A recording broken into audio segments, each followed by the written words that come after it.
Everyone, welcome to my channel Abha English classes. इस वीडियो में हम India through our travellers eyes का सेकंड पार्ट पढ़ने वाले हैं। पिछले पार्ट में हमने 8 पैराग्राफ तक कंप्लीट कर दिया था। इस पार्ट में हम 9 पैराग्राफ से स्टार्ट करेंगे। अगर वीडियो अच्छी लगे तो please subscribe my channel and like the video. So आगे बढ़ते हैं 9th पैराग्राफ से। What they did not reckon on when the time came। जब टाइम आया, मतलब जब फ्रीडम का टाइम आया, तब उनको किस चीज़ का अनुमान नहीं था, किस चीज़ का अंदाज़ा नहीं था। Was the savagery of Nazism and the aggression of Japan in Asia. उन लोगों को, मतलब इंडियंस को इस चीज़ का अनुमान नहीं था कि उन्हें नाजिज़म यानी जो नाजीवादी थे लोग जर्मनी में, जो कि जिसके लीडर हिटलर था, उसकी सेवर्जरी यानी उसकी क्रूरता को, और जो जापान था वो एशिया में जो उसका एग्रेशन था यानी आक्रामक जो उसका व्यवहार था, उसको मतलब उन लोगों को ये देखना पड़ेगा, इसका अंदाज़ा नहीं था। When they perceived that they must choose between the Axis and the English, they choose the English। जब उन लोगों को ये पता चला, उन लोगों को ये समझ में आया कि हमें एक्सिस पावर और इंग्लिश में से, मतलब जब सेकेंड वर्ल्ड वॉर हो रहा था तो वहाँ पे 2 पार्ट में हो रहा था, ठीक है, मतलब 2 पार्टीज़ के बीच में हो रहा था। वो एक एक्सिस पावर, एक एलाइड पावर। तो जिसमें एक्सिस था उसमें जापान, जर्मनी एंड इटली और 1-2 उसके साथ थे देश, और इंग्लिश जो था वो एलाइड में था, मतलब इंग्लैंड जो था वो एलाइड पावर में था। और इंडियंस को एक्सिस पावर और एलाइड पावर में से यानी इंग्लिश के बीच में से चुनना था, तो उन्होंने इंग्लिश को चुना यानी इंग्लैंड को चुना।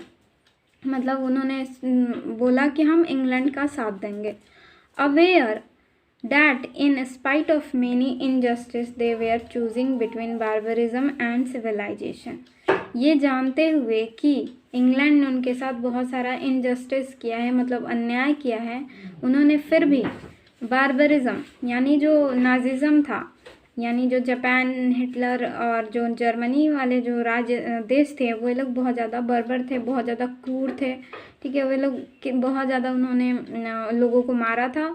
एंड द सिविलाइजेशन, और जो उन्होंने बार्बरिज्म और सिविलाइजेशन के बीच में से सिविलाइजेशन को चुना, मतलब इंग्लैंड को चुना, ठीक है। They postponed their plans for freedom. उन्होंने सेकेंड वर्ल्ड वॉर के दौरान अपने प्लान, फ्रीडम के प्लान को पोस्टपोन कर दिया यानी आगे बढ़ा दिया, कुछ देर के लिए उसको वहीं पे स्थगित कर दिया। Gandhi meanwhile doing his work with in his own country until the war was over. और जो गांधी जी थे वो तब तक अपने देश में क्या कर रहे थे, अपना काम कर रहे थे, ठीक है। वो लोगों को एकत्रित कर रहे थे, सब लोगों को उनके फ्रीडम के लिए प्रेरित कर रहे थे कि आप लोग को आगे आना चाहिए, मतलब फ्रीडम के लिए मांग करनी चाहिए। वे मतलब जो उनको करना चाहिए वो अपना काम कर रहे थे देश में, जब तक कि वॉर ख़त्म नहीं हो गया। And by then the wisest mind in England, और तब तक जो वाइजेस्ट यानी जो बुद्धिमान जो लोग थे इंग्लैंड में, अंडरस्टैंडिंग द न्यू वर्ल्ड, वे लोग जो ये नई जो दुनिया बन रही थी सेकेंड वर्ल्ड वॉर के बाद, उसको समझने लगे। समझते हुए return India to her paper, उन्होंने सोचा कि अब मतलब दुनिया बदल रही है, अब इंडिया को उनके लोगों को वापस कर देना चाहिए। In spite of all opposition from Englishman and others who did not have sufficient understanding of Asia to know what wisdom was। और in spite of all opposition का मतलब हो गया कि opposition from Englishmen, यानी जो इंग्लिशमैन थे यानी जो अंग्रेज़ थे, बहुत सारे अंग्रेज वो इसका विरोध भी कर रहे थे कि इंडिया के लोगों को इंडिया वापस नहीं करना चाहिए। इसके विरोध में जो बुद्धिमान जो लोग थे इंग्लैंड में, वो ये सोच रहे थे कि अब इंडिया के लोगों को सौंप देना चाहिए। और इसके विरोध भी हो रहा था, इस चीज़ का विरोध भी हो रहा था, बहुत सारे अंग्रेज लोग इसका विरोध भी कर रहे थे, और वे लोग भी विरोध कर रहे थे जिनको इस चीज़ की सफिशिएंट अंडरस्टैंडिंग नहीं थी, मतलब पर्याप्त समझ नहीं थी कि एशिया के बारे में और कि बुद्धिमत्ता क्या होती है, इस चीज़ के बारे में उनको नहीं पता था, ना ही इस चीज़ को उनको समझ थी, फिर भी वो लोग इस चीज़ का विरोध कर रहे थे।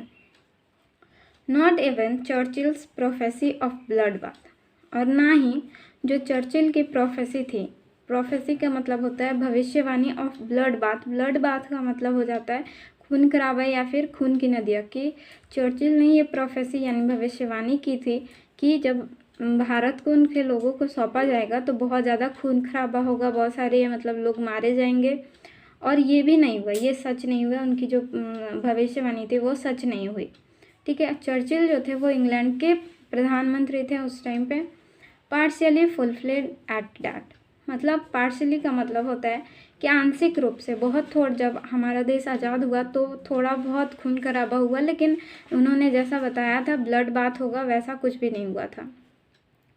कुड प्रिवेंट द इनएविटेबल, वो जो था इसने इनएविटेबल यानी जो बहुत सारा खून खराबा हो सकता था उसको प्रिवेंट किया, उसको बचाया। India had waited as long as she could, India ने मतलब जितना वो वेट कर सकता था अपने आज़ादी के लिए, जितना वो इंतज़ार कर सकता था उसने किया। And the peasant and intellectuals were on the same side in the old invincible combination, और जो पेजेंट यानी जो किसान थे या फिर जो गरीब लोग थे, एंड द इंटेलेक्चुअल्स यानी जो बुद्धिमान लोग थे, वे द सेम साइड, वे लोग एक साथ यानी एक ही साइड में आ गए। इन the old invincible combination, invincible का मतलब होता है कि जिनको हराया नहीं जा सकता था, ये एक साथ आ गए थे तो इनको अब कोई नहीं हरा सकता था। ठीक है, कॉम्बिनेशन माने इन्होंने एक पीजेंट और इंटेलेक्चुअल का एक ऐसा कॉम्बिनेशन बनाया जिसको कोई भी हरा ही नहीं सकता था। इसका मतलब अब तो मतलब फ्रीडम मिलना एकदम पक्का हो गया था। It was Gandhi's strength that made him know very early, ये गांधी जी की शक्ति थी, स्ट्रेंथ था उनकी, ये शक्ति थी कि उनको पहले ही ये पता चल गया। Know him know very early यानी उनको बहुत पहले ही पता चल गया that both peasant and intellectual must be want to work together for their country, उनको ये बहुत पहले ही पता चल गया कि जो peasant हैं और जो intellectuals हैं यानी जो किसान हैं और जो बुद्धिमान लोग हैं, वे अगर एक साथ काम करते हैं अपने देश के लिए तो उनको कोई भी हरा नहीं सकता, वो ज़रूर से ही जीतेंगे। His hold was equally strong upon both, उनकी जो होल्ड थी यानी उनकी जो पकड़ थी वो दोनों पे बराबर थी, मतलब वो जो पीजेंट थे यानी जो किसान थे उनसे भी उनको इतना ही गहरा रिश्ता था जितना कि इंटेलेक्चुअल से। ठीक है, and so he achieve his and, और इसलिए उन्होंने अपने एंड को मतलब फ्रीडम को प्राप्त किया। अचीव्ड की मतलब होता है प्राप्त करना या हासिल करना। विदाउट वॉर, बिना किसी वॉर के, बिना किसी युद्ध के, यानी उन्होंने इंग्लैंड से युद्ध नहीं किया बल्कि ऐसे ही उनको मतलब मिल गया उनके स्ट्रेंथ के वजह से। परहैप्स, शायद वी अमेरिकन्स, हम जो अमेरिकन्स हैं, मतलब ये जो राइटर हैं वो अब खुद के बारे में बता रही हैं, खुद का अपना पॉइंट ऑफ व्यू रख रही हैं। We Americans do not yet fully understand the great lesson that India has to teach in thus winning her freedom, कि जो अमेरिका जो है, अमेरिकन्स जो हैं यानी अमेरिका के जो लोग हैं वे अभी तक ये नहीं समझ पा रहे हैं जो ग्रेट लेसन जो इंडिया ने दिया है अपने विनिंग, अपनी आज़ादी के विनिंग, मतलब जब वो जीत रहा था अपना फ्रीडम को हासिल किया, इस बीच में उसने जो लेसन दिया है उसको हम इंडियन अभी तक समझ नहीं पाए हैं। Beside her mighty Triumph of a bloodless revolution, beside her यानी जो उसने ब्लडलेस यानी जो इंडिया जो है वो बिना युद्ध के यानी बिना खून बहाए उसने जो फ्रीडम हासिल किया है, उसके अलावा our war of independence shrink in size and concept, हमारा जो यानी जो अमेरिका का जो वॉर है इंडिपेंडेंस का वो श्रिंक हो गया है, वो सिकुड़ गया है साइज में भी और कॉन्सेप्ट में भी। ठीक है, सो यहाँ पे वो अपना कंपैरिजन कर रही हैं अमेरिका का फ्रीडम मतलब इंडिपेंडेंस के वॉर का और जो भारत में इंडिपेंडेंस के लिए जो हो रहा है उसके बारे में, कि इंडिया जो लोग हैं वो बहुत ही इंटेलेक्चुअल है, मतलब बुद्धिमान लोग हैं, वे लोग बिना युद्ध के ही उन्होंने अपना फ्रीडम पा लिया है, और यहाँ पे अमेरिका में इसके लिए युद्ध हो रहा है। India has taught humanity a lesson, India ने ह्यूमैनिटी यानी मानवता को एक पाठ पढ़ाया है। And it is to our peril if we don't learn, ये हमारे लिए खतरा होगा, पेरिल का मतलब होता है खतरा। ठीक है, ये हमारे लिए खतरा होगा कि हम इसे नहीं सीखें तो। ठीक है, अगर जो लेसन इंडिया ने हमें सिखाया अगर हम वो नहीं सीखते हैं तो ये हमारे लिए खतरे की बात होगी। द लेसन, वो लेसन। ठीक है, that war and killing achieve nothing, जो वॉर है और जो हत्याएं हैं यानी लोगों को जो मारा जाता है उससे कुछ भी हासिल नहीं होता है, उससे कुछ भी नहीं मिलता है, बट लॉस, सिर्फ नुकसान होता है। And that a noble and is assured only, और जो नोबल एंड है यानी जो मतलब आपको जो चाहिए, अगर आपका नेक एंड है, मतलब अगर आपका जो आपको पाना है वो नेक है, वो ज़रूर से मिलेगा आपको, लेकिन मतलब सिर्फ और सिर्फ तभी मिलेगा if the means to attain it are of a piece with it and also noble, कि उसके जो पाने का जो आपका जो तरीका है, ठीक है, वो भी अगर सही हो, ठीक है, अगर वो भी नोबल हो, वो भी ईमानदार हो, तो आपको वो जो नोबल आपका एंड है वो भी ज़रूर से, मतलब आपका रास्ता अगर सही है तो आपका मंजिल भी है वो भी सही रहेगा, ठीक है। ये कहने का मतलब है कि अगर हमारा जो एंड है वो नोबल हमें मिलेगा जब हमारा जो रास्ता है वो भी नोबल होगा, तो ठीक है। आई होप ये समझ में आ रहा है आपको वीडियो, तो प्लीज़ लाइक करें मेरे वीडियो को। 10th पैराग्राफ को देखते हैं। The real indictment against colonialism however was to be found in the villages of India, ठीक है। द रियल इंडिक्टमेंट मतलब आरोप, ठीक है, ये जो सच्चा जो आरोप है कॉलोनियलिज्म के बारे में, कॉलोनियलिज्म के खिलाफ, ठीक है, वो क्या है। कॉलोनियलिज्म का मतलब होता है उपनिवेशवाद, ठीक है। उपनिवेशवाद का मतलब होता है जो जैसे कि इंग्लैंड जो था वो भारत पे उपनिवेशवाद, मतलब उसका उपनिवेशिक देश था भारत, ठीक है। अधीन यानी इंग्लैंड के अधीन में था भारत, मतलब जब तक उसने इस पे शासन किया वो भारत को अपने अधीन में रखा था, और उसी को कॉलोनियलिज्म बोलते हैं। मतलब जो इंडिया था वो इंग्लैंड की कॉलोनी थी। और इंडिक्टमेंट का मतलब हो जाता है आरोप लगाना, ठीक है। वो कॉलोनियलिज्म के अगेंस्ट में जो इंडिक्टमेंट था वो ये था, however was to be found in the village of India. इसका जो मतलब सबसे ज़्यादा असर जो है वो भारत के गाँव में दिखता है। There was rot at the top, वहाँ जो टॉप पे यानी जो ऊंचे पदों पे या फिर ऊंचे जो लोग हैं वे लोग में सड़न है। रॉट का मतलब होता है सड़ना, ठीक है। वहाँ पे ऊपर ऊंचाई पे जो लोग हैं उसमें सड़न है। Too in the thousand of young intellectuals trained in English school for jobs, ठीक है, कि जो हजारों जो युवा जो बुद्धिमान लोग हैं वो इंग्लिश स्कूल में क्या हो रहे हैं, ट्रेन हो रहे हैं। उनको ट्रेन किया जा रहा है किस चीज़ के लिए, जॉब्स के लिए। दैट डिड नॉट एग्जिस्ट, जो कि एग्जिस्ट ही नहीं करती, जो कि उनको जिस नौकरियों के लिए तैयार किया जा रहा है वो नौकरियां हैं ही नहीं, except in the limited civil services. Limited यानी सीमित सिविल सर्विसेज में, कुछ मतलब सिविल सर्विसेज में बहुत ही सीमित नौकरियां हैं, इसके अलावा और कहीं जॉब्स ही नहीं है। फिर भी उन हजारों युवा जो बुद्धिमान लोग हैं वो इंग्लिश स्कूल्स में क्या हो रहे हैं, ट्रेन हो रहे हैं, उनको शिक्षा दिया जा रहा है। The towns and cities were frothing with unhappy young man, ठीक है। जो टाउन्स हैं यानी जो शहर हैं और जो मतलब सिटीज़ हैं, जो शहर हैं, वे क्या है, फ्रॉदिंग मतलब भरे पड़े हैं अनहैप्पी यंग मैन से, यानी जो नाखुश जो जवान युवा लोग हैं उनसे भरे पड़े हैं। कल्चर्ड एंड वेल एजुकेटेड, जो कि बहुत ही कल्चर्ड हैं, जो कि मतलब एकदम संस्कृति वाले लोग हैं। एंड वेल एजुकेटेड मतलब काफ़ी पढ़े लिखे लोग हैं।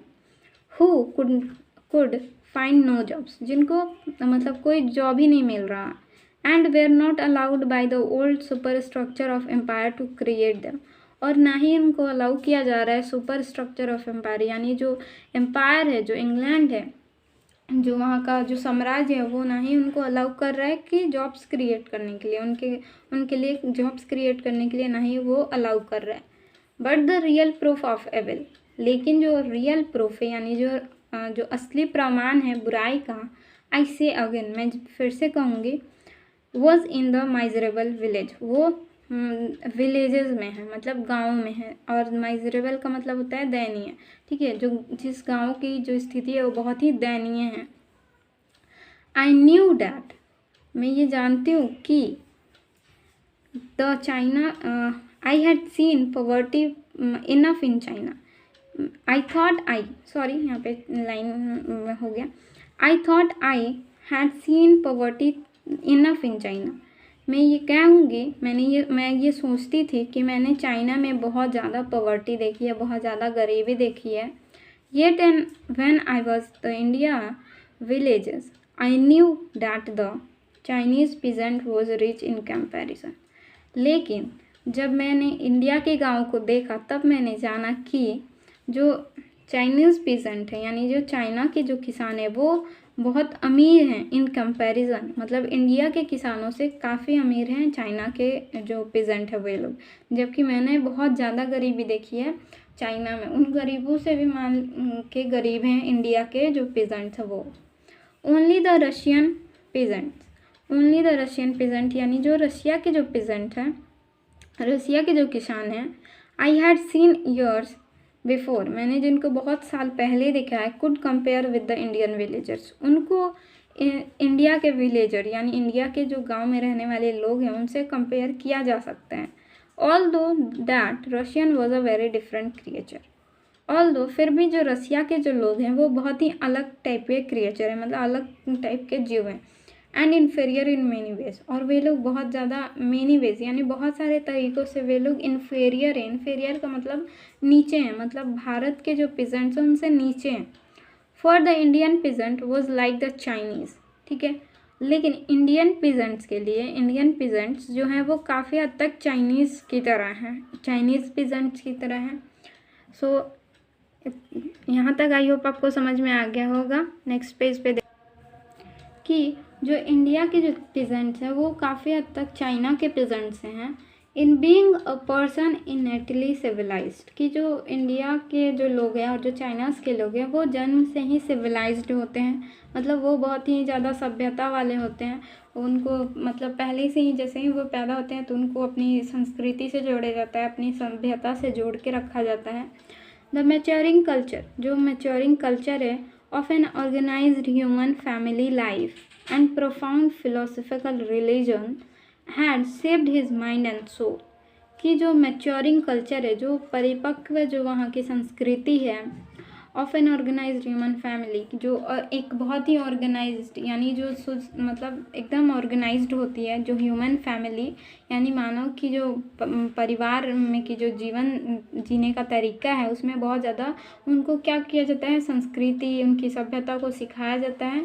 एंड प्रोफाउंड फिलोसफिकल रिलीजन, यानी उनकी जो रिलीजन होते हैं वो दार्शनिक धर्म से जो भरी होती है उनको शेप किया जाता है। हिज माइंड एंड सोल, उनका जो माइंड और उनका जो सोल होता है वो उनके दार्शनिक धर्म से शेप हुआ रहता है, मतलब उनको अपनी संस्कृति अपनी सभ्यता अपने धर्म से काफ़ी जोड़ दिया जाता है। मतलब अपने धर्म संस्कृति और सभ्यता के हिसाब से ही उनका जो माइंड है उनका जो सोल है वो शेप होता है, यानी उनका उसका आकार वैसे ही बनता है, ठीक है।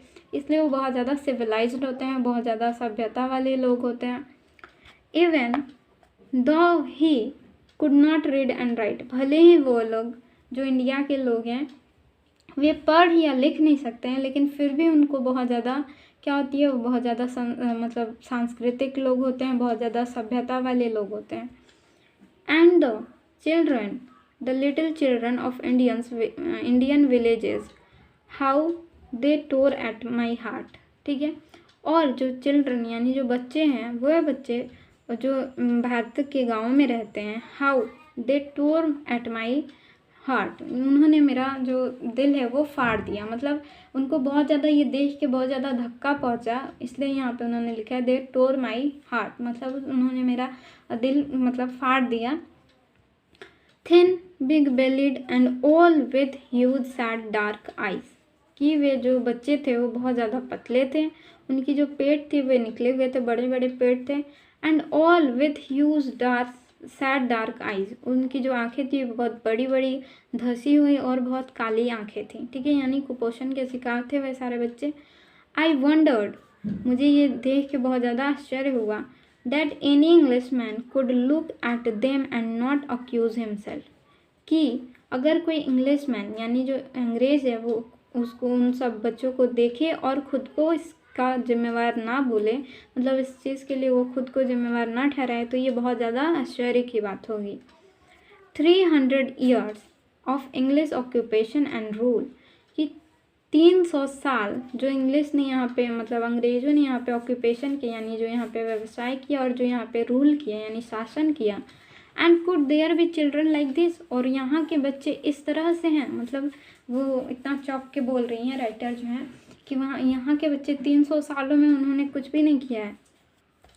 Yes and the million of them, और हाँ, और ऐसे लाखों बच्चे हैं, मतलब कुपोषण के शिकार लाखों बच्चे हैं यहाँ पे।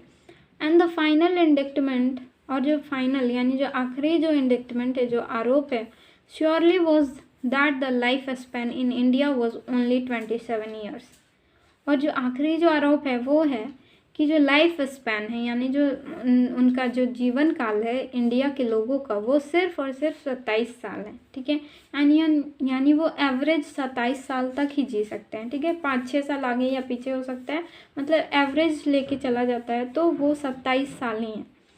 27 ईयर्स, फिर से बोल रही हैं कि सिर्फ 27 साल। No wonder they that life was hastened, इसमें कोई आश्चर्य की बात नहीं है कि उनकी जो लाइफ है वो बहुत ही कम है। हस्टेन का मतलब होता है बहुत छोटा होना। That a man married very young so that there could be children as many as possible, कि जो वहाँ के जो लोग होते हैं वो उनकी जो शादी होती है वो बहुत छोटी उम्र में हो जाती है, और इससे उनको बहुत सारे मतलब उनको और बहुत छोटे उम्र में शादी होने के चलते उनको बहुत जल्दी बच्चे हो जाते हैं। एज मेनी एज पॉसिबल, जितने हो सकते हैं। बिफोर ही डाइड, जब तक कि वो मर नहीं जाते हैं। I love England, I loved England, मुझे इंग्लैंड से प्यार था। Remembering all the happy journeys there, मतलब वहाँ पे जितनी भी मैंने जर्नी की है, जितनी भी यात्राएं की हैं, उन सबको याद करते हुए मुझे इंग्लैंड से प्यार था। But in India I saw an England I did not know, लेकिन इंडिया में मैंने जो इंग्लैंड को देखा उसे मैं नहीं जानती थी।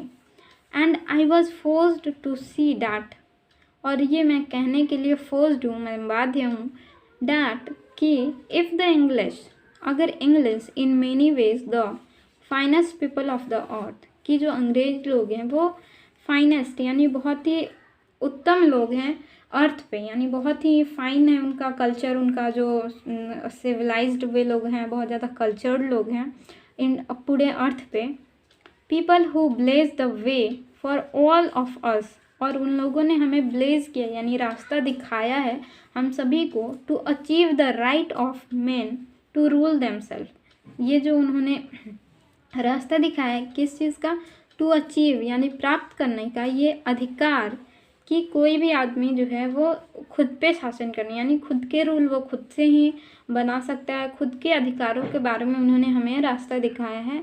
If colonialism could so corrupt even these, अगर कोलोनियलिज्म यानी जो उपनिवेशवाद है इतना करप्ट हो सकता है इस तरीके से, इवन दीज यानी इस तरीके से, then indeed none of us, तो वास्तव में हम में से कोई भी could dare become the ruler of empire, वो हिम्मत नहीं करेगा, वो इस चीज़ की हिम्मत नहीं करेगा कि वो किसी एम्पायर, किसी साम्राज्य का रूलर बने।